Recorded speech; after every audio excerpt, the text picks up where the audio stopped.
আসসালামু আলাইকুম, কেমন আছেন সবাই? আশা করি সবাই ভালো আছেন। আলহামদুলিল্লাহ, আমিও ভালো আছি। যেই গরম পড়ছে, চলেন একটু আমের শরবত বা জুস খেয়ে আসি। আমি এখানে 2টা আম সুন্দর করে কেটে টুকরো টুকরো করে নিয়েছি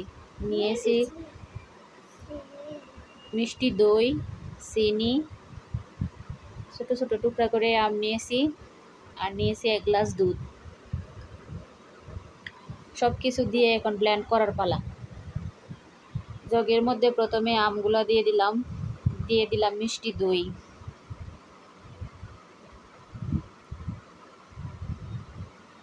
চিনি আর 1 মগ দুধ। এখন সুন্দর করে ব্লেন্ড করে নিব।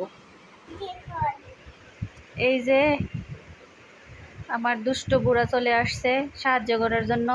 উনি আবার এসব কাজ খুব ভালোই পারে।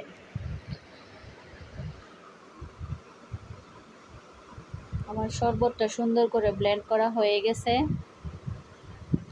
এখন মগে ঢেলে নেওয়ার পালা। প্রথমে আমি টুকরো করা আমগুলো মগের মধ্যে দিয়ে দিলাম, দিয়ে তার মধ্যে ব্লেন্ড করা জুসটা ঢেলে দিলাম।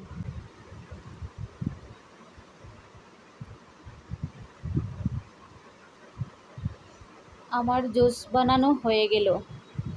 তার মধ্যে দিয়ে দিলাম 2 টুকরো বরফ। সত্যি খেতে খুব অসাধারণ হয়েছে। এই গরমে আপনারাও ট্রাই করে দেখতে পারেন।